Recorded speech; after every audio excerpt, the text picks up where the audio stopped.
com o subtema A Saúde, Economia e o Brasil na Atualidade, para onde vamos? É com muita honra que nós anunciamos as palavras do Dr. André Médici. Vale ressaltar que o Dr. André Médici participará desta palestra por videoconferência. Para uma rápida apresentação, Dr. André Médici. Já nos ouve, Dr. André Médici? Estava com um probleminha de conexão. Dr. André Médici é graduado em Administração na Fundação Getúlio Vargas, com mestrado em Economia pela Universidade Estadual de Campinas, Unicamp. Tem doutorado em História Econômica pela Universidade de São Paulo e vários cursos de especialização em Seguridade Social, especificamente em Seguridade Social, pela Universidade de Harvard. Participou do movimento de construção do SUS no Brasil e atuou como consultor em vários organismos internacionais e é economista sênior em saúde do Banco Mundial em Washington. Senhoras e senhores, com vocês, André Médici.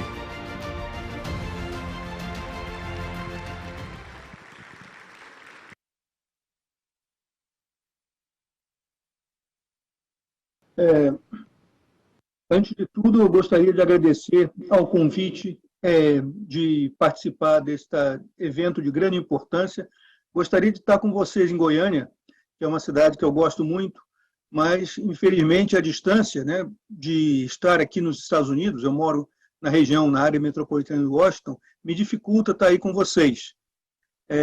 Então, basicamente, a ideia que eu tenho seria justamente ter algumas impressões e alguns comentários sobre o que está acontecendo com a questão da economia e saúde, não só no Brasil. Vou falar um pouquinho do que está acontecendo na economia mundial, porque o que acontece na economia brasileira é um pouco reflexo do que está acontecendo na economia mundial. E vou aproveitar também para passar alguns slides para vocês. Então, eu vou compartilhar a minha tela para que vocês possam basicamente ver os slides que eu vou colocar.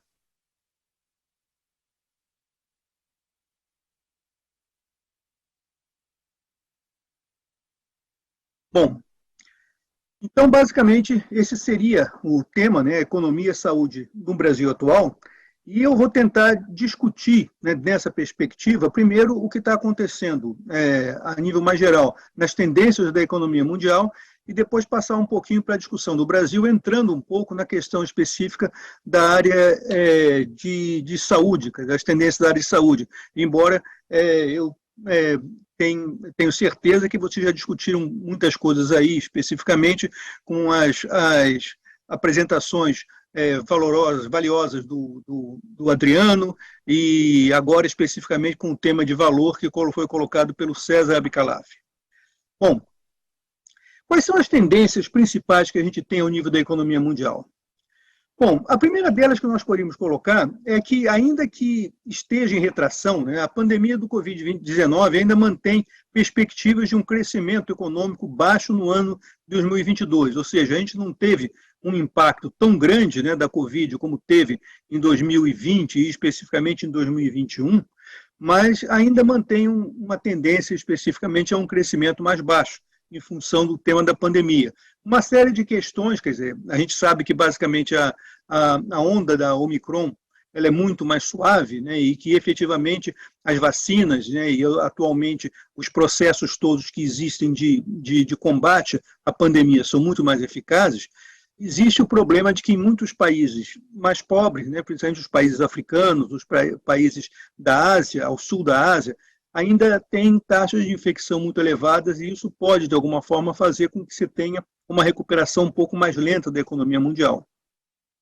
Mas a situação piora ainda por conta da questão da guerra da Ucrânia e os efeitos globais, né, que a guerra da Ucrânia está fazendo. Quer dizer, se a gente observar, quer dizer, tanto a pandemia como a guerra tiveram muitos efeitos na questão dos impactos sobre a globalização, que havia avançado muito na economia mundial. Nós tivemos, durante muito tempo, um período muito farto, né, até 2019, de crescimento da economia global, de integração comercial, de integração total dos fluxos do comércio, e desde a pandemia essas questões começaram a ficar prejudicadas, e agora, com a guerra da Rússia com a Ucrânia, a situação fica muito mais difícil. Por quê? basicamente porque a Rússia, né, e a Ucrânia são grandes produtores de alimento, boa parte do trigo vem da Ucrânia, por exemplo, principalmente para os países desenvolvidos. A Rússia é um grande produtor de petróleo e é o principal fornecedor de gás para a economia europeia. Então, esses fatos e as sanções associados às sanções econômicas criam um processo bastante difícil de fazer com que a economia volte a se recuperar e prejudica as cadeias de suprimento, inclusive na área de saúde, já que a área de saúde é uma das áreas mais dependentes dos fluxos internacionais de comércio. Os próximos anos, então, vão ser marcados por um crescimento da inflação. Só para a gente ter uma ideia, aqui nos Estados Unidos, as taxas de inflação estão na faixa de 8%, né, nunca se tiveram tão altas, né? E também as taxas de juros internacional começaram a crescer novamente. Nós temos taxas de juros que estão retomando patamares que não se encontravam basicamente há 20 anos em termos de crescimento dos juros, né? E pior do que tudo isso, a gente tem déficits comerciais maiores também, e déficits fiscais, não só comerciais, mas déficits fiscais maiores, e poucas perspectivas de crescimento, especialmente para os países emergentes e as economias de desenvolvimento, onde especificamente se encontra o caso do Brasil. E essas perspectivas vão poder ainda afetar a dinâmica dos mercados de saúde. Por quê? Porque vai fazer com que esses mercados tenham que buscar uma outra forma de racionalidade, né? O César mostrou, com a questão específica do valor em saúde, do VBHC, que já existe todo um movimento de mudar, né, a gestão da saúde, mas que existem muitos passos ainda para que isso seja conseguido, especialmente nos países de desenvolvimento. Por outro lado, a gente tem todo esse crescimento da inteligência artificial, do uso do Big Data, da telemedicina, da internet das coisas, e todos esses processos que fazem com que tenha se criado uma verdadeira revolução industrial nova na área de saúde, reorganizando os fluxos de trabalho, reorganizando os fluxos de produção e colocando a saúde cada vez mais dependente do uso de dados e do uso de informações, né? Então, essas questões todas fazem com que, especificamente, a saúde passe por um momento que não só é de dificuldade por conta da crise, por conta da interrupção das cadeias de suprimento, mas, principalmente, ela passa por um processo onde ela tem que se renovar para evitar que os custos continuem a crescer, que ela possa cumprir as lógicas de fazer com que se incorporem mais pessoas dentro do setor e que ela possa se organizar de uma maneira mais barata, né, para que ofereça seguros mais sustentáveis para as populações de mais baixa renda. Bom, vamos falar então primeiro sobre a questão da pandemia, né? Esse é o gráfico, né, que mostra o que aconteceu com a pandemia entre o seu início, janeiro de 1922, e até agora, 2 de junho de 2022. Ou seja, então a gente tem mais ou menos 2 anos e meio de fluxo, né, da pandemia. Nós vamos ver que tivemos várias ondas ao longo dos anos 2020 e 2021, né? E dentro de determinados tipos de variantes que eram muito letais, né? Inclusive a variante Delta, que foi aquela que foi muito forte em 2021. Mas a variante que representou o maior número de contágio foi a variante Omicron, né, que agora se deu no início de 2021, embora a gente saiba que a Omicron ela tenha tido uma perspectiva de infecção, né, muito grande, mas uma perspectiva de severidade muito menor do que as outras variantes. Ao mesmo tempo, a gente estava num momento em que grande parte da população já tinha sido plenamente vacinada ou já tinha tido algum tipo de booster, de uma terceira dose da vacina, e, portanto, isso diminuía. Então, embora a gente tenha esse crescimento em janeiro e fevereiro de 2022, nós estamos vendo que, ao nível mundial, essa tendência tem caído e se espera que realmente 2022 seja um ano onde se possa especialmente dizer que nós estamos saindo da pandemia.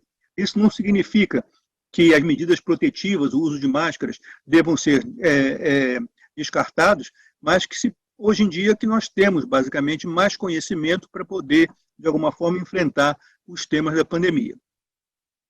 No que diz respeito ao tema da guerra da Ucrânia, que é o que a gente pode mostrar, esse é um gráfico do Banco do Fundo Monetário Internacional, que existe uma defasagem muito grande, né, entre o que aconteceu com as economias avançadas e os mercados emergentes nas análises de janeiro de 2022 e abril de 2022. Então, são dados muito recentes que mostram que, basicamente, a guerra da Ucrânia, que aconteceu no início desse ano, ela criou um impacto enorme nas taxas de crescimento, ou seja, a guerra tem afetado fundamentalmente as economias avançadas e os mercados emergentes, né, também. Mas, de alguma forma, o que a gente pode ver é que se prevê um decréscimo de pelo menos 1 ponto do PIB nessas economias como resultado da guerra a cada ano. Ou seja, nós estamos falando não só desse ano, de 2022, mas dos anos que vão vir em seguida, 2023 até 2026. Ou seja, nesses anos, a gente já tem um impacto negativo, especificamente, da guerra que vai afetar o desempenho da economia mundial durante muito tempo. E os mercados emergentes, como a gente pode ver, têm sido os mais afetados, porque eles estavam crescendo antes da pandemia a uma taxa muito próxima àquela dos países em desenvolvimento e até muitas vezes maior, né? Só se a gente pensar, por exemplo, no caso da China e da Índia, que são dois gigantes de países em desenvolvimento, o crescimento era muito grande. E agora, basicamente, a gente vai ver que os mercados emergentes eles estão com uma taxa de recuperação dentro desse processo que é um pouco menor, né? A China, por exemplo, a forma, de em certo sentido, complicada como eles trataram o tema da Omicron, tentando fazer um lockdown e uma política de Covid-0, prejudicou muito esse ano o crescimento da China. Ela vai crescer, mas vai crescer uma taxa que para eles é muito baixa, em torno de 4%.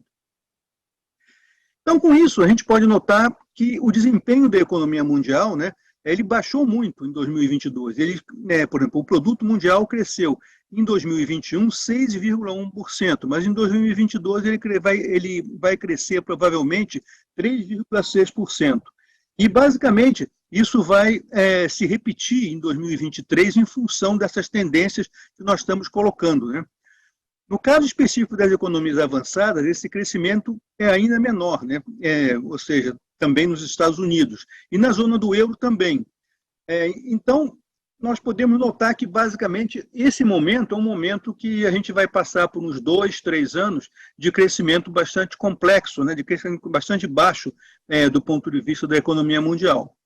E se a gente vê o caso especificamente das economias, dos mercados emergentes, das economias de desenvolvimento, onde está a China, o Brasil, né, nós vamos ver que, basicamente, essas taxas também vão ser um pouco diferenciadas, né?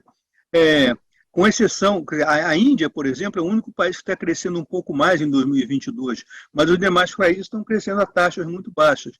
E nós vamos ver que, no caso específico das economias emergentes em desenvolvimento, né, no caso da Europa, né, que são basicamente os países do leste europeu, esses vão ter uma taxa de crescimento muito baixa, porque todos eles estão sendo influenciados pela guerra da Ucrânia.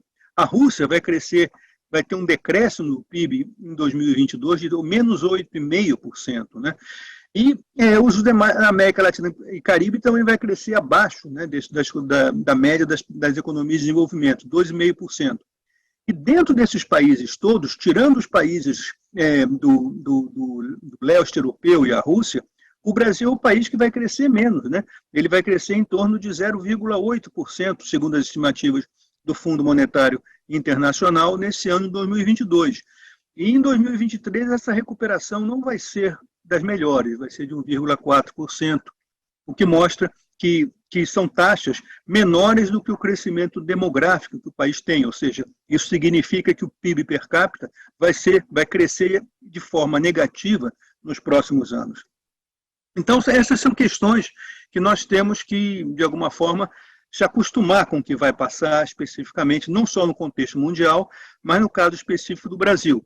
As tendências da inflação também, a gente vai vendo que nos Estados Unidos a inflação está chegando a mais de 8%, né, quase 9% no primeiro quadrimestre de 2022. No caso dos países da zona do euro, um pouco mais baixo, em torno de 6%, é uma inflação considerada alta para esses países. E nas economias emergentes, né, e em desenvolvimento, nós vemos que, basicamente, também esse crescimento vai estar em torno de 8%, né, em média, da inflação. o que mostra também uma outra fase. Isso associado ao crescimento das taxas de juros internacionais, dá um contexto que é bastante complexo do ponto de vista de novas oportunidades de investimento e assim por diante. Então, é necessário ter muita criatividade e muita inovação para ver basicamente como é que a gente vai superar esse processo, né? Agora, ao mesmo tempo, a gente vê que essa inovação ela pode sair por um determinados tipos de vias. Quer dizer, não só a gente está mudando determinados tipos de padrões tecnológicos, com a questão do uso massivo da tecnologia da informação, Big Data, inteligência artificial, mas também existem novas perspectivas em termos do que se espera, né, das atividades econômicas, né, que está nessa plataforma que a gente chama de ESG, que é ambiente, né, social e governança. As empresas têm agora que, de alguma forma, se organizar em função de princípios e valores que tendem a preservar o meio ambiente, dar uma melhoria das condições sociais, não só para seus funcionários, mas também para o entorno social onde elas se inserem, e terem uma maior governança, né? Uma governança que permita fazer com que elas tenham bons resultados para os seus acionistas e para a sociedade em termos mais gerais. Então, o que se espera até mais ou menos 2032, isso de acordo também com as perspectivas do Fundo Monetário Internacional, é que a gente tenha, né, um crescimento em média, né, muito baixo de alguma forma, mas esse crescimento vai ser mais alto relativamente, no caso dos países desenvolvidos, para as economias que estão, para as empresas ou para os setores que estão contribuindo com menos emissões de carbono. E o mesmo vai acontecer no caso dos mercados emergentes, né? As economias ou as empresas que estão baseadas em emissões maciças de carbono, em atividades poluidoras, em atividades que destroem o meio ambiente, especificamente, elas vão, de alguma forma, ser desincentivadas e a tendência delas é diminuir ao longo dos próximos anos. Bom, como é que essas questões se colocam dentro das tendências da economia e da saúde no Brasil?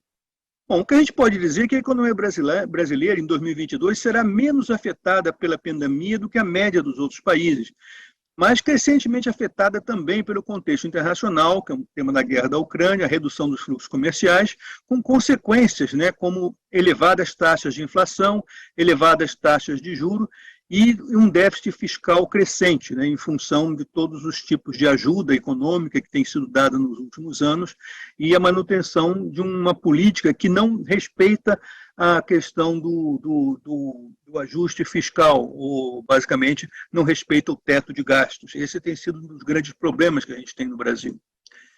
O ano eleitoral, por sua vez, né, não ajuda no controle do gasto público e as promessas, de alguma forma, populistas dos dois principais presidenciáveis trazem um efeito negativo, né, no controle da dívida a longo prazo, fazendo com que a inflação e a crise se prolonguem até por mais alguns anos. Então, essa é uma questão que a gente vai ver, né? Por isso que as taxas de crescimento no Brasil estão sendo projetadas, né, até mesmo para 2023, que é um ano pós-eleição, com um índice muito baixo, né?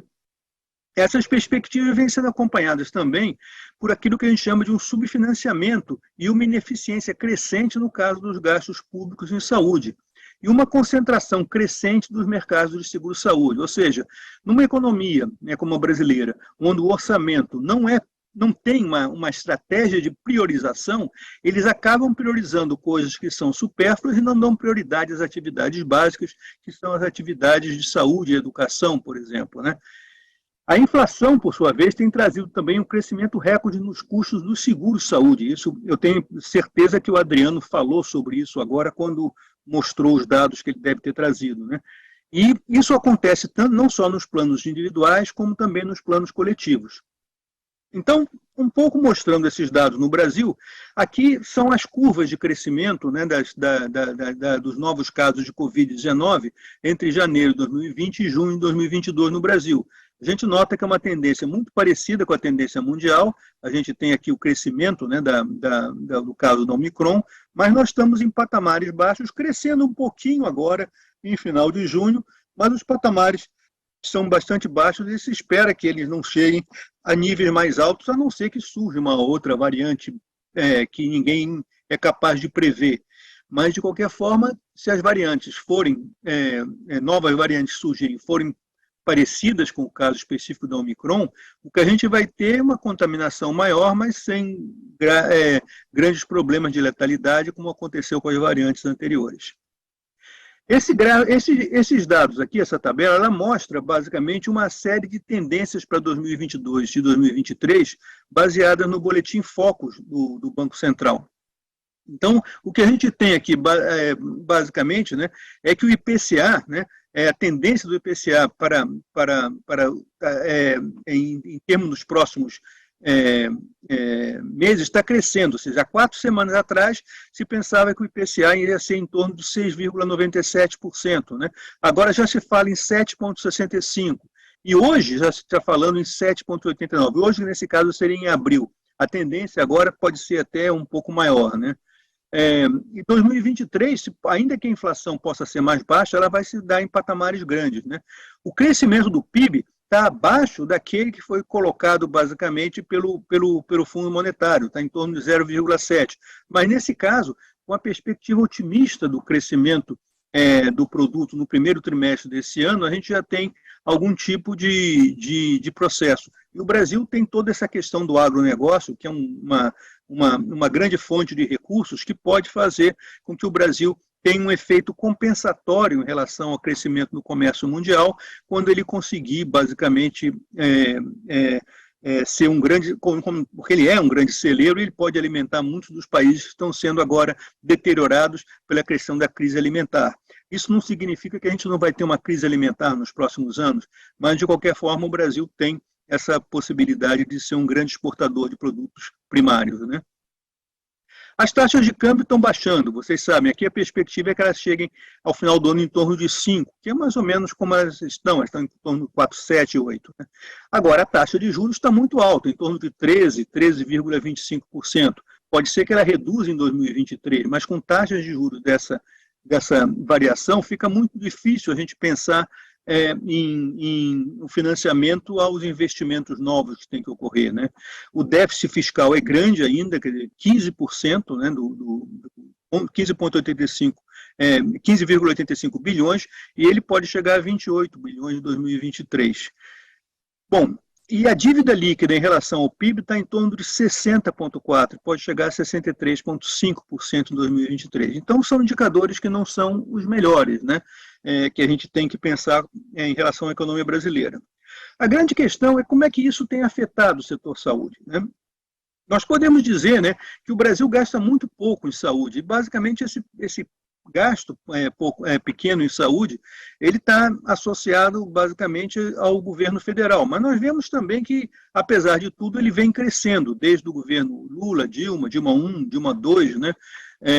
O Temer, né? E agora no Bolsonaro a gente teve em 2020 um crescimento muito forte por causa da questão específica da pandemia. A gente pode dizer que desses 161 bilhões, por exemplo, de gastos da União com saúde, pelo menos 60 bilhões foram gastos de alguma forma, ou 40 bilhões foram gastos de alguma forma comprometidos com a questão específica das vacinas e dos equipamentos e do esforço específico de combater a pandemia. Então, são questões que vão colocar, mas de qualquer forma o gasto é bastante baixo ainda, né? E com relação à questão da inflação nos planos de saúde, aí nós temos basicamente uma outra questão, né? Nós tivemos um fato inédito em 2021, né? Porque basicamente a tendência que a gente tem do reajuste dos planos individuais de saúde, ela reflete o que aconteceu em 2020 e basicamente o VCMH, né, específico dos planos individuais, ele foi de menos 8,45%, na verdade, geral. E o crescimento dos planos coletivos, né, o reajuste dos planos coletivos com mais de 30 empresas com mais de 30 pessoas e com menos de 29, foi muito superior a esse processo.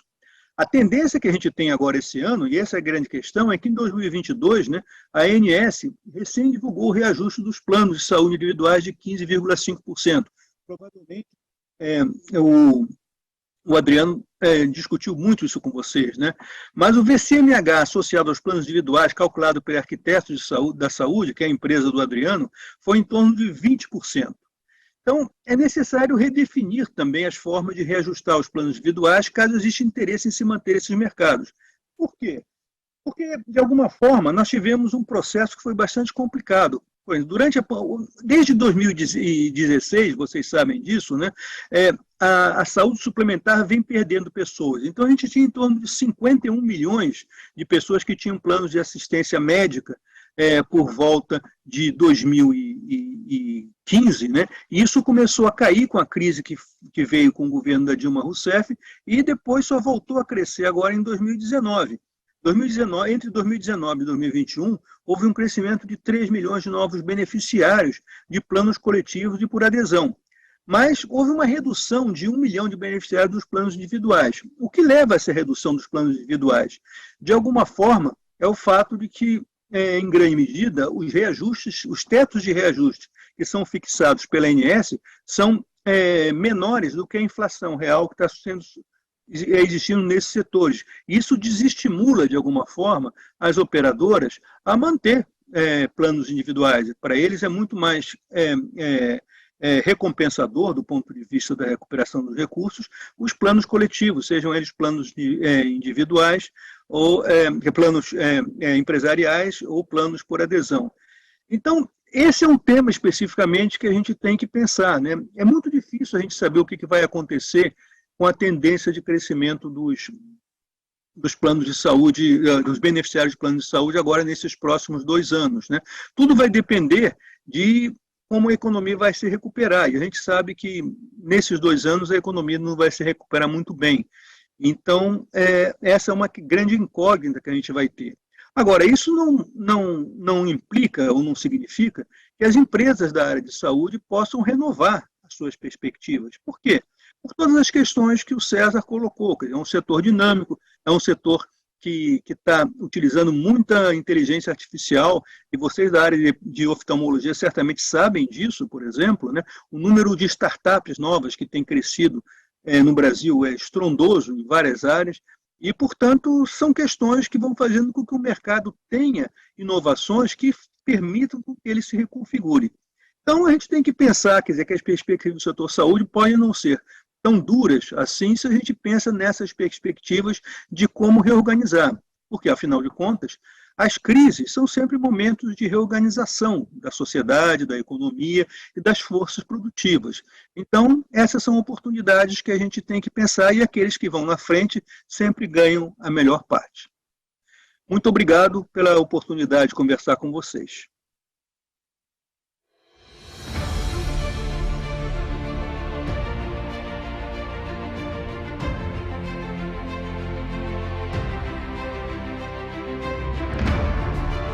Obrigado ao André Médici por sua participação, participando por videoconferência neste momento, neste terceiro e último painel.